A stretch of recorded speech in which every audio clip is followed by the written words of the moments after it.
Dengiz her kuni kechda Alloh subhanahu va taologa ma zamindagilarni g'arq qilib o'tay deb 3 qatim yolvurdi deydi.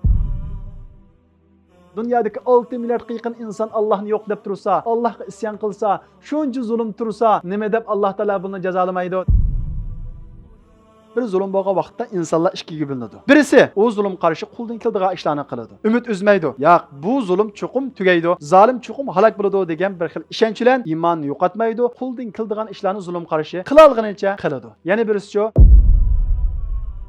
وَكَذَلِكَ أَخْذُ رَبِّكَ إِذَا أَخَذَ الْقُرَى. Ey müminler, Allah zalimni ana shunda xalaq qiladi deydi. Ey Uyg'ur musulmonlar, Allah zalimni ana shunda xalaq qiladi.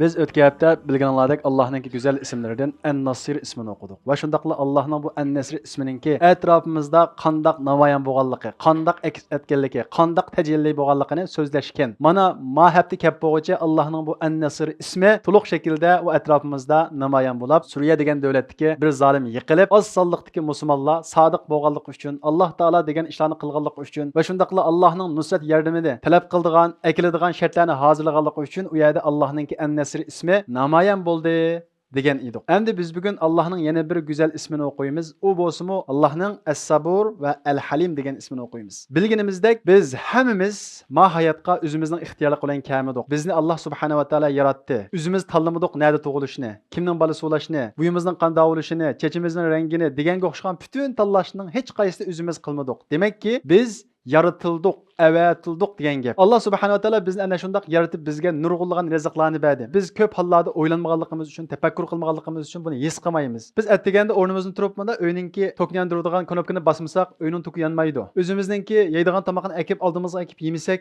qo'sqimiz to'ymaydi-ku. Demak, hayotda biz ana shu tomoq ehtiyojlik bo'lgandek, o'yning tokini yondirganga o'xshash nurg'un ehtiyojlik bo'lgan narsalar bor bizning hayotda. Lekin hech qaysini biz qilmaymiz. Atdeganda o'rnimizdan turamiz, ma olamning toki yondirilug'liq, ya'ni quyosh chiqadi. Va shundaqla biz tomoq qanday ehtiyojlik bo'lsak, shunda ehtiyojlik bo'lgan havo kundi bor. Va shundaqla bizning badanimizning a'zosini hammamiz o'zimizning deb o'ylaymiz. Quluqam deymiz, kuzam deymiz, ig'zimiz deymiz, tutam deymiz. Ya'ni mening deymiz. Amaliyotda bizningmi odatda biz o'zimizning bo'lgan narsalar qarta, uning qarta to'liq ma'lumotga ega va shundaqla uning qandoqligini bilamiz. Masalan, men kompyuter mening, kompyuterning sig'imi qanchalik deb so'rasam javob bera olaman. Manchilik sig'imi, manchilik suratda ishlaydi, manchilik binasi qachasam tushab qoladi. Xoliga vaqtda ocha olayman, xoliga vaqt taqya olayman, hamma ishni qila olayman. Shundaqmi? Men meningki. Shundaqla bir mashinam bor desak, mashina kimning? Meningki. Qancha kilometr mangdi, qancha kilometr mangdi. Xoliga vaqtimda haydiy olayman, xoliga vaqtimda to'xta olayman. Bu meningki. Endi o'ylab boqaylik, kuzam deymiz, ig'zimiz deymiz, yurukam deymiz. Mening deymiz-ku, xo'sh, undalab qolsin. Mening deymi bo'lsa, yurkimizni bir to'xtatib boqaylik xoliga vaqtda. Xoliga vaqtda mangdirib boqaylik. Kuzimizni xoliga vaqtda bir ko'maydigan qilib boqaylik. Xoliga vaqtda ko'raydigan qilib boqaylik. Ig'zimizni xoliga vaqtda gap qiladigan qilib boqaylik. Xoliga vaqtda gap qila olmaydigan qilib boqaylik. Etib o'tib boqaylik. Kompyuterni boshqargancha boshqarib boqaylik. Ma biz o'zimizning devatgan badanimizning a'zolaridagi bizning kuchimiz, hukmronligimiz, ig'dorchiligimiz, ma qo'limizdagi telefonchilikmi emas. Ma ishxonamiz bizning desak hozir, suxonasi nerda hammani bilamiz. Suxonasi qanday shaklda ishlatamiz, buning ichidagi narsalar qanday shaklda ishlatamiz, hammani bilamiz. Ammo biz o'zimizning degan yurkininki qanday harakat qilganligini bilmaymiz. Tekshirib andan keyin bilamiz. Qinimizning qancha ekanligini bilmaymiz. Qinim deymiz, kuzan deymiz. Va kuzimizning kipkuninki bir kunda qancha qatim echib yapiladiganligini bilmaymiz. Demak, bu narsa aslida kimninki? Bizning emas. Alloh taolo bizga bergan omonat qilgan a'zolar. Bu bevosita Allohning bizga yaxshilik qilishi bilan, yordam qilishi bilan harakatlanadi. Shunga biz inna lillahi deymiz. Biz Allohning deymiz. Agar bizning degan bo'lsa, deb baytin deganga o'xshash, u haqda o'zimiz to'liq tushunchaga bo'lishimiz kerakdi. Demak, bu badanimizdagi kuzimiz olsun, bütün a'zolarimizni Allohning biz qo'ygan bir omonati.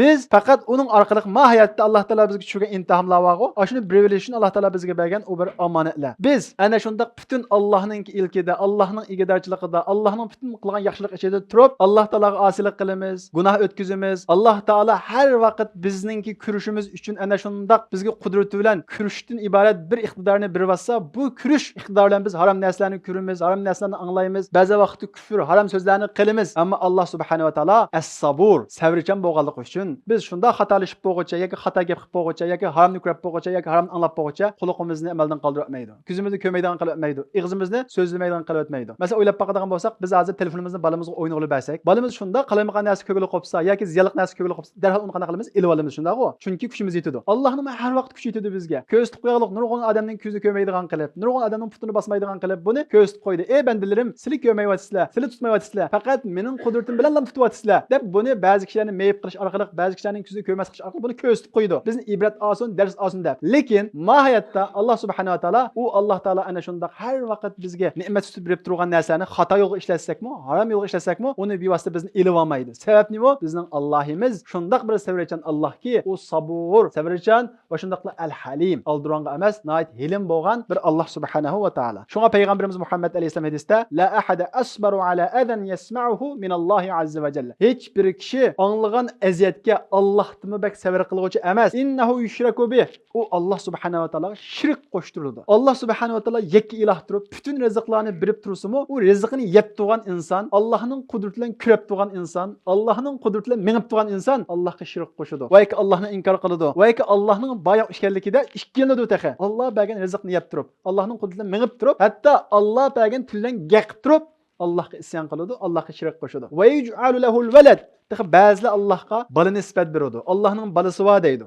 Summa yu'afihim va yarzuquhum. Ana shundaq Allohga shirk qo'shab tursimi? Ana shundaq Allohning bolasi bor deb tursimi xristianlarga o'xshash? Ana shundaq bizlarga o'xshash Alloh subhanahu va taologa ba'zi gunohlarni qilish orqali isyon qilib tursimi? Alloh subhanahu va taolo ularga shifolik beradi va ularga rizq beradi. Biz davolanamiz, do'raymiz deymiz ya, u faqat bir sabab. Do'ri yeyishimiz mumkin, ammo saqaymaslik mumkin. Hatto qo'limizda bir narsa kesib olsa, tangib qo'yamiz. Doktorim deydi, saqlang deydi. Nima uchun mashinaning birini so'qib olsa, nimani akirib bilan o'ngishib bilan achiqlab minalaymiz? Nima uchun qo'limizni o'ngishib bilan ishqa solmaymiz? Nima uchun? Chunki u yerda bir sabab qilindi, ammo uning ustiga keladigan shifolik Allohdan keladi. Uni doktormi saqlaydi, bizmi saqlaymiz. Demak, Alloh subhanahu va taolo bizga ana shundaq yuafihim shifolik berib turadi. Xato ish qilsaqmi, xato gap qilsaqmi. Nima uchun? Alloh subhanahu va taolo as-sabur va al-halim bo'lganligi uchun. Biz yeb ichish emas, badanimizning a'zolari emas, mushu zaminda o'ylab boqadigan bo'lsak, hozir 8 milliardga yaqin inson bor. Bu 8 milliardga yaqin insonningki 6 milliard inson kafir, ateist, mushrik va shunga o'xshagan. O'ylab boqinglar. Allohning yer sharida yashab turib, Allohning quyoshida isinib turib, Allohning havosini tinib turib, yana 6 milliard inson Allohga isyon qiladi. Ana shundaq turib, Alloh subhanahu va taolo halim bo'lganligi uchun bu zaminni yana tutib turadi. Pat-pat bizni ogohlantirish uchun, pat-pat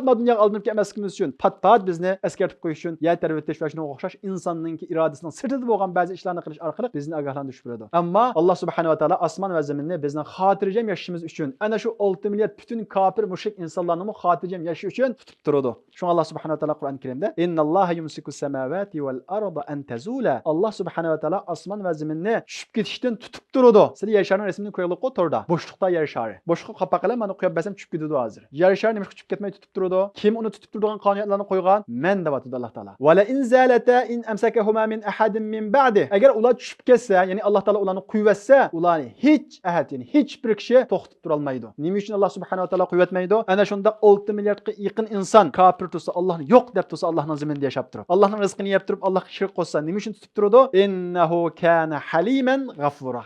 Chunki Alloh hilim. Chunki Alloh sabrchan. Faqat va faqat bizga rahmat qilib, bizni tavba qilib olsin, o'zini tiyib olsin deb mahayat imtihon hayot bo'lganligi uchun Alloh taolo buning qarta sabr qiladi. Va shundaqla biz yuqorida o'tganimizdek Allohning balasi bor deydiganlar bor. Alloh taolo Qur'on Karimda va qalu ittakhadar rahmanu walada. Ular Rahman taolaning balasi bor dedi. Laqad ji'tum shay'an idda. Sizlar bak bir qabih gapni qildinglar. U shundaq bir qabih gapki takadus samawati yatafattaruna minhu va tanshaqqul ardu va takhirul jibalu hadda. U so'z shundaq bir qabih so'zki Allohning balasi bor deganlik. U so'zdan osmon zamin gumroh bo'lg'ili, ya yerilib ketgili, tog'lar hukm talqon bo'g'ili tasli qoladi. Nimishqa anda'u lirrahmani valada. Allohning balasi bor deganligi uchun. O'ylab boqinglar, Xitoylar Allohni yo'q deydi. Ma xristianlar Allohni bor deb turib, Allohningki balasi bor deganligi uchun ana shundaq osmon zamin yerilib ketgili qolsa, Xitoylarga o'xshash Alloh yo'q desa, osmon zaminninki qanchalik darajada biz insonlarni dumkum turotqisi kelib keta. Bu vaqtda payg'ambarimiz Muhammad alayhisalom laysa min laylatin illa wal bahru yushrifu fiha 3 marrat ala al-ard. Dengiz har kuni kechda Alloh subhanahu va taologa ma zamindagilarni g'arq qilib o'tay deb 3 qatim yoluradi deydi. Alloh subhanahu va taolo fayakuffullohu azza va jalla uni to'xtatib turadi. Imom Ahmad Musnad naql qilgan hadisda payg'ambarimiz Muhammad alayhisalom ma min yawmin illa wal bahru yastadinu. Har bir kunisi dengiz odam balasini g'arq qilib o'tay ey Alloh deb ruxsat so'raydi deydi. Nimishqa? Bu odam balasi nurg'un narsalardan foydalanib turib, seni yo'q deb atadi, sana shirk qo'shib atadi, sening balang bor deb atadi, sana ishongan kishilarga zulm qilib atadi, sen bergan ko'zlarni ishlatib haromga qarayotidu. Sen bo'lgan qo'llarni ishlatib haromni tutyotidi deb Allohdan ruxsat so'raydi. Val malaikatu tasta'zinuhu. Farishtalarmi ma insonlar bak hadini eshib ketdi. Zulm hadini eshib ketdi deb Allohdan insonlarni halok qilishni ruxsat so'raydi deydi. Alloh subhanahu va taolo deydi, bandamni man qo'yinglar. Fa ana a'lamu bih. Men bandamni yaxshi bilaman. Men bandamni zamindan yaratdim. Va izzati va jalali in atani laylan qabiltuhu. Mening izzatim va jalalim bilan qasamki, mana shundoq gunoh qilgan bandalarim, mana shundoq osilik qilgan bandalarim, mana shundoq zulm qilgan bandalarim kechilikli gunohlarini tunib, menga tavba qilsa, men uni qabul qilaman deydi. Agar kunduzi tavba qilib, men qaytib kelsa, men uni qabul qilaman deydi. Demak, bizning nima degan ko'mchi Rabbimiz va nima degan sabrchi Rabbimiz va va in taqarraba minni shibran taqarrabtu minhu zira'a. U bandam menga bir g'irich qilsa, bu deganligi bir banda xatolashibdi, gunoh o'tkazibdi, yoshlikni keyniga kiribdi, o'zini o'ngshanmabdi. Ey Alloh, meningki bir yaxshilang'im bor, mening bir tavba qilg'im bor deganini niyat qilsa ko'nglida, uningdan keyingi gunohdan yiroqlashish, Allohga tavba qilgan yo'llarini Alloh taolo u bandaga osonlashtirib beradi. Va in taqarraba minni zira'an taqarrabtu minhu ba'a. Agar u banda Allohga tavba qilib bir gaz Allohga yaqinlashsa, yo'q, men o'ngshilay, men yoshligimni zayo qilmay, men yoshligimning keyniga kirmay, o'zimni tuzay deb o'rnidan turib, atdigani qo'pab bir bomdatga namoz o'qib, jamoat bilan o'qib, bir niyat qilsa, Alloh subhanahu va taolo uni texmi yaxshilikqa, texmi tavbaga yaqinlashtiradi deydi. Ya'ni biz bir gaz oldimizga mangsak, Alloh bir g'ulach bizningki oldimizga keldi degani hadisdiki, Alloh texmi bizga tavbani yaqinlashtirib beradi. Gunohni tashlashni bizga texmi osonlashtirib beradi. Va in masha ilayya harwaltu ilay. Agar bandam menga mengib kelsa, men uni yugurib boraman deydi. O'ylab baqinglar, biz Allohga tavba qilib, men tavba qilay deb tirishid ekanmiz, Alloh bizning oldimizga yugurib keladi. Ya'ni Alloh subhanahu va taolo u tavba yo'llarini osonlashtirib beradi. Va in istagfarani ghafartu la. Agar mendan kechirim talab qilsa, men uni afv qildim. Va in istaqalani aqaltu. Agar mendan xatoligini tunib afv talab qilsa, men uni afv qildim. Kechirim so'rasa kechiraman. Va in taba ilayya tubtu alayh. Agar menga tavba qilsa, men uningga tavba beraman. Man a'zama minni juwadan va karama. Kim mendan saxi va anal jawadul karim. Men bo'lsam eng saxi deydi Alloh subhanahu va taolo. Va shunda Allah subhanahu wa taala bu hadisning davomida avidi yabituna yubarizunani bil azaim. Bandalarim kechalari cho'ng gunoh bilan men qarshi chiqadi. Oqshomlari har xil yerga berish orqali, o'ynash orqali mana shundaq men qarshi chiqadi. Va ana aklauhum fi madaji'ihim. Men ularni kechira uxlagan vaqtda qo'g'dayman deydi. Qanday qo'g'daydi o'ylab baqili, uxlaymiz biz. Uxlagan vaqtimizda ruhimiz nisbiy holatda bizning badanimizdan ayriladi. Qaytib kelamdi, qaytib kelmamdi biz bilmaymiz. Va shundaqla uxlagan vaqtda Alloh subhanahu va taolo bizni qanday qo'g'daydi desanglar, uxlagan vaqtimizda sizlar tuymagan ahvolda o'lib cho'lisizlar. Nima uchun o'lib cho'lisizlar? Bu bizning salomatligimiz uchun. Agar bir odam uxlagan vaqtda Alloh subhanahu va taolo u bandani o'lib cho'rmasa, o'zining qudrati orqali u bandaning salomatligi davomlashamaydi. Bu tibbiy sohada isbotlangan bir narsa. Kechalari bir tarafdan besib yatsizlar, oksigenda qiynalsanglar va yoki qonlar joyida yurishmasa, sizlar avtomatik kaldığını bir tarafından basısılar. Yani kichidagi insonninki ana shunda alınışıp o'zini o'zgartirib turishimi Alloh subhanahu va taoloninki bizni qo'g'daganligi. Va ahrusuhum ala furushihim. Men ularning karvatlarida ana shunda qo'g'dayman deydi. Men aqbala ilayya talaqqaytuhu min ba'id. Kimki menga yuzlansa, men uni yiroqdan qarshi olaman. Va men taraka li ajli a'taytuhu fawqa al-mazid. Qanda bir banda men uchun bir ishni tashlaydi ekan. Ya'ni qanda bir banda, "Ma Alloh rozi bo'lsin, men hayotimni bekor o'tkazmaydi." Bir yosh qilayotgan gunohini tashlaydi ekan, Alloh subhanahu va taolo ana shu tashlagan gunohi qarta uningga texmi ko'ngli xushallıq ata qiladi. Bugungi kunda yoshlar nima uchun gunohga tushdi bilamsizlar? Ko'ngli xush qilish uchun. Amaliyotda bu gunoh qilgandagi xushallik nisbiy xushallik va shundaqla keyindan azob akiladigan xushallik. Haqiqiy xushallik Allohning bizning qalbimizga bergan xushalligi, xotirjamligi. U xushallik vaqt o'tmaydi va shundaqla u xushallikni biz eslayolmaymiz, unutilmaydi. Gunohdagi xushallikchi vaqtliqlam xushallik bo'ldi, keyin azob agishib keladi. Uni har bir eslasanglar xushallik esingizga kelmaydi, balki azob esingizga kiradi. Ammo Alloh bergan xushallik, Alloh rozi bo'lgan xushallik bo'lsa, u vaqtliq haram ishni ilib bağa vaqtidek xushallikdek tuyulmasimi, u unutilmaydigan xushallik bo'ladi. Masalan deyli, siz bir savobli ish qildinglar, eng aqallisi bir mushukka yem berdinglar deyli. Bu bir xushallik. Va yoki bir faqirga pul berdinglar deyli. Ko'ngilda bu xushal bo'ldi. Huzur topsizlar. Bu xushallikni 10 yildan keyin eslasanglarmi, xushallik topa olasizlar. Ajab, men shu vaqtda bir qiyinchilikqa odamga yordam qilib ekanman deb eslay olasizlar. Ammo bir qatin gunoh qilib olgan xushallikni eslab baqinglar, azob his qilsizlar. Hey, ajab gunoh o'tkazib soldim deb. U xushallik azob olib keladi. Demak, biz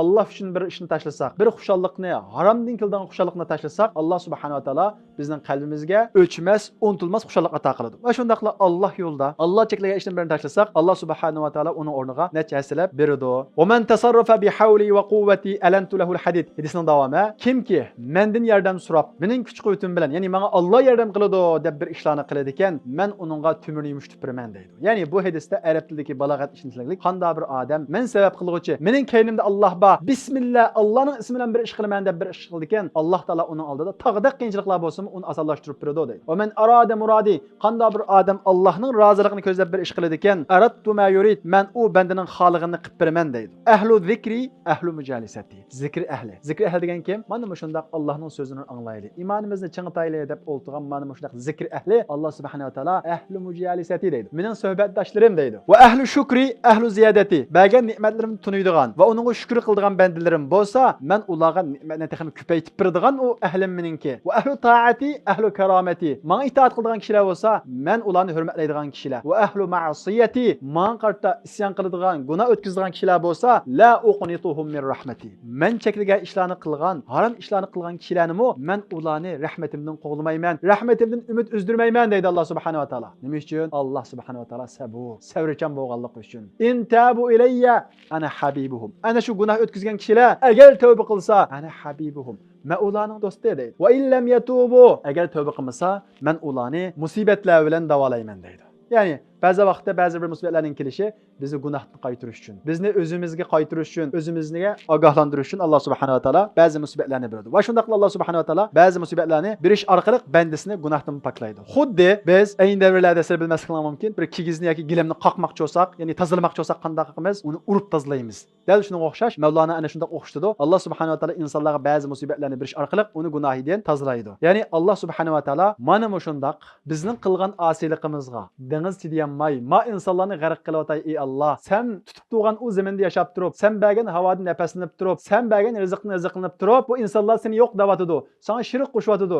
Sana ishongan kishilarga zulm qilyotidi. Menga ruxsat qilgan ma insonlarni g'arq qilyotay deyapsa. Farishtalar bu insonlarni halok qilyotay deyapsa, Alloh subhanahu va taolo deydi, men ularni afv qilaman deydi. Demak, Alloh subhanahu va taoloninki biz insonlarni gunoh o'tkazib, bo'g'chilam jazolamasligi Alloh subhanahu va taoloning birinchidan as-sabur, savrichan bo'lganligi. Va shundaqla Alloh subhanahu va taoloninki kechirimchan va shafqatlik bo'lganligi. Alloh subhanahu va taolo va robbukal g'afurur rahma. Sizning Robbingiz kechirimchan va shafqat egisi. Law yu'akhiduhum bima kasabu la'ajjala lahumul azab. Agar Alloh subhanahu va taolo har bir odam xatolik o'tkazib bo'g'chilam uni jazolaydigan bo'lsa-da, albatta ularning jazosini oldirgan bo'ladi. Ballahum maw'idun la yajidu min dunihi maw'ila. Balki Alloh subhanahu va taolo har biriga bir vaqt belgilagan. Ana shu vaqt kelgan vaqtda ular hech qanday tayancha topolmaydi deydi. Dunyodagi 6 milliard qiyin inson Allohni yo'q deb tursa, Allohga isyon qilsa, shuncha zulm tursa, nima deb Alloh taolo buni jazolamaydi deydi. Alloh taolo buning javobini Qur'on Karimda berdi. Va shundaqla bugun o'rgangan ism orqali Alloh subhanahu va taolo buning javobini beradi. Ya'ni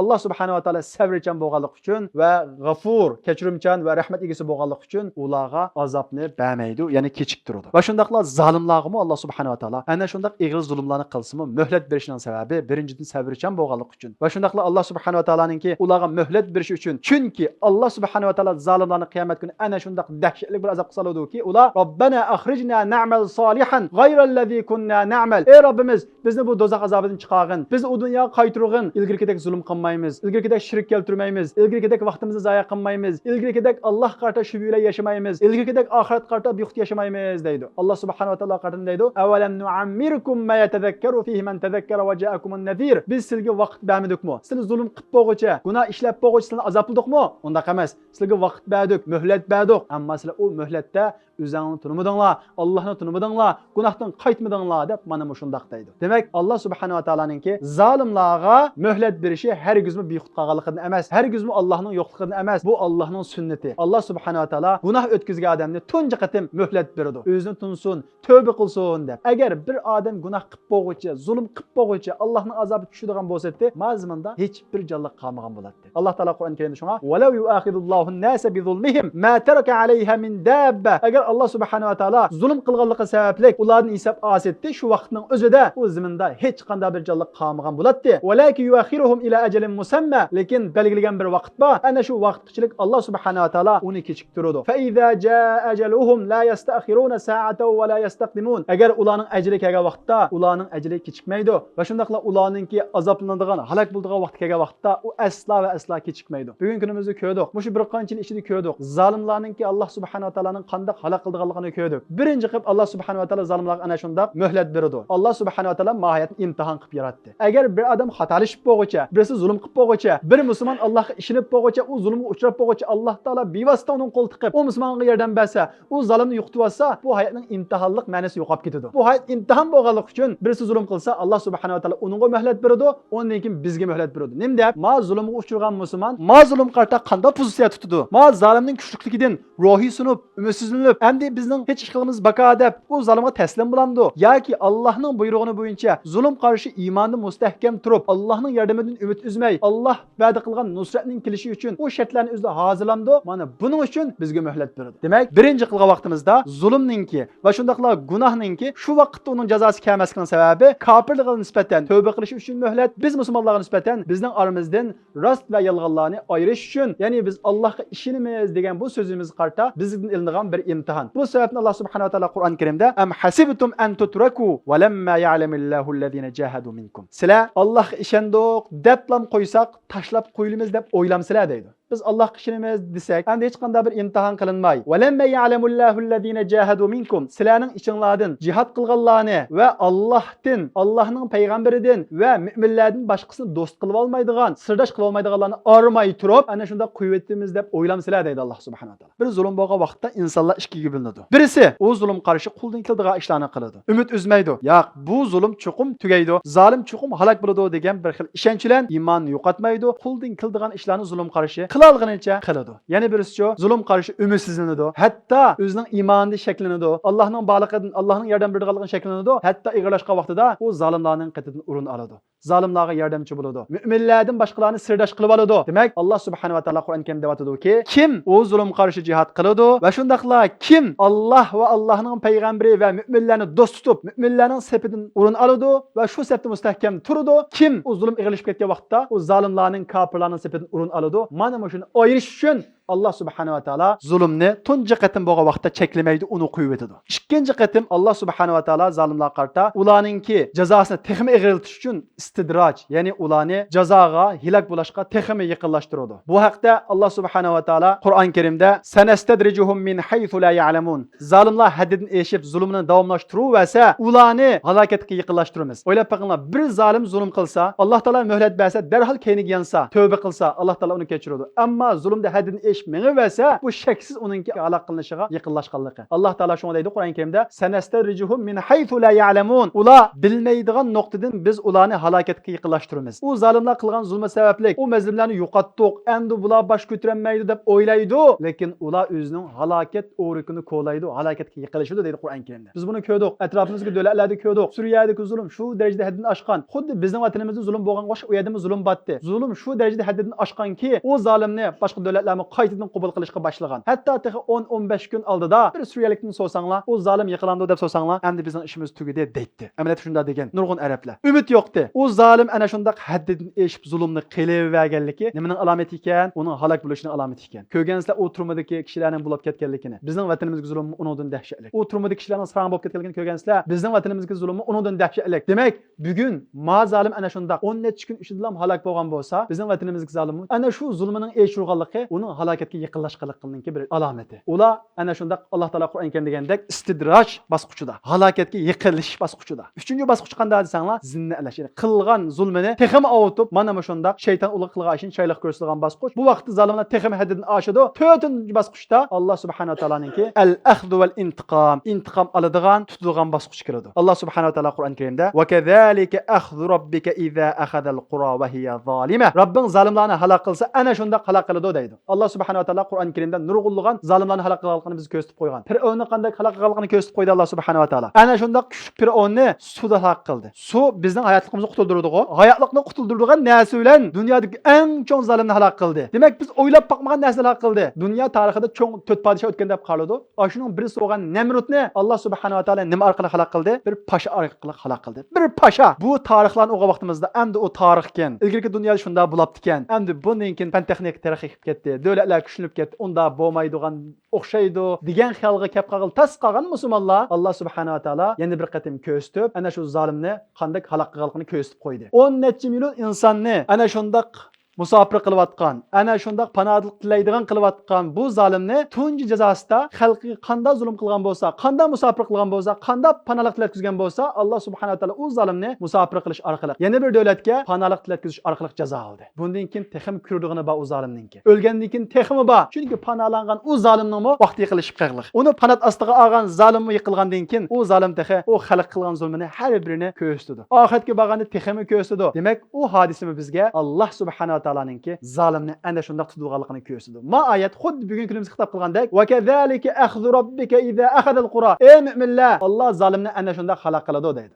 Ey Uyg'ur musulmonlar, Alloh zolimni ana shunday xalaq qiladi. Keyinda Rusdek bir kuchli imperiya bo'lsa-mu, Irondek bir davlat bo'lsa-mu, ya'ni bir qancha davlat birlashgan bo'lsa-mu, Alloh subhanahu va taolo u halok bo'la vaqtida nəhayət oddiy insonlar uni ana shunday o'ylab boqmagan darajada halok qiladi deydi. Biz ma Qur'onga ishonaylik, ma oyatga ishonaylik. Unda bo'lgan ekan, bugun kundagi zolimning kuchlanib ketganligi qarta biz asla va asla umidlanmasligimiz kerak. Dal aksi qanday bo'lishimiz kerak? Dal aksicha, zolimlar kuchlanib, zulmni kuchaytiradi. Bu zolimlarningki halok bo'lishga yaqinlashganligining bir alomati. Chunki zolim qanchalik haddan oshsa, u halok bo'lishga ana shunday yaqinlashdi degan gap. Chunki buni Alloh taolo Qur'on Karimda bizga deb bergan nurg'ulg'an qissalarda ko'rsatgan. Endi bizning iymonimizni kuchlantirish uchun ko'z oldimizda buni ko'rsatib qo'yadi. Bu yerda aks etgan Allohning nasr sifati chuqur bizning vatanimizda aks etadi. Esimizda bo'lsin. Alloh subhanahu va taolo zolimni chuqur halok qiladi. Bu Allohning qonuniyati. Ammo muhim bo'lgani biz mazlumlarningki uning qarta qanday pozitsiya tutishimiz. Biz uning qarta iymonimizning bo'lishi, umidimizning uzmasligi va shundaqla nusratning shartini o'zimizda hozirlashimiz kerak. Agar biz o'zimizda nusratning shartini hozirlamasak, iymoniy jihatda kuchli bo'lmasak, Allohning diniga yordam bermasak va shundaqla biz sanab o'tgan shu nusratningki shartlarini qo'limizdan keltirganlarini qilmasak, u vaqt qanday bo'ldi bilamsizlar? Alloh taolo belgilagan vaqt kelgan vaqtda Alloh taolo zolimni halok qilaveradi. Eng xatarligi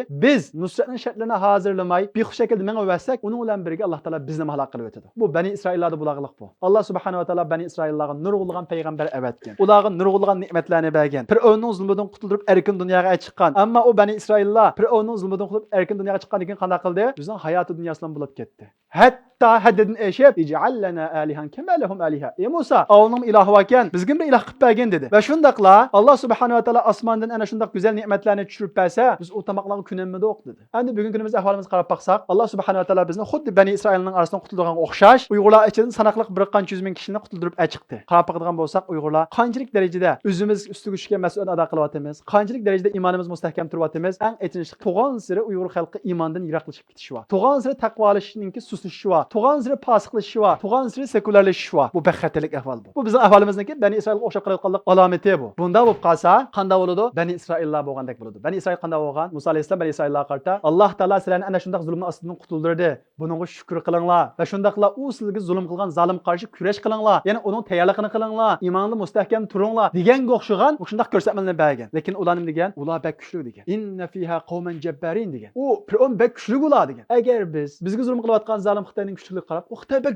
kuchli hozir, hammasi bika ish hozir degan mushi iddia kelib qolsak, biz aynan Bani Isroilning o'rniga tushib qolamiz. U Allohning kuchli emas-ki. Biz sabab qilamiz. Bani Isroillar dedi, "Inna fiha qawman jabbarin." Kuchli ular. Biz ularga tenklanmaymiz dedi. Musa alayhisalom Allohga duo qilib, "Ey Alloh, men o'zim va qarindishim Harun bilan igul oldim. Ammo ma xalqni sen zulmdan qutuldiribding. Ma o'zingning iymonida mustahkam turinglar, Allohga bo'lgan iymoningda yonmanglar" deb mana bu shunday ko'rsatmalarni bersam, bular palonni o'sha iloh qilib bergin bizga deb boshqa bir ilohlarga, boshqa bir xato yo'llarga havas qildi. Va shundaqla ana shu zolim qarshi kurash qilishni yaltaydi.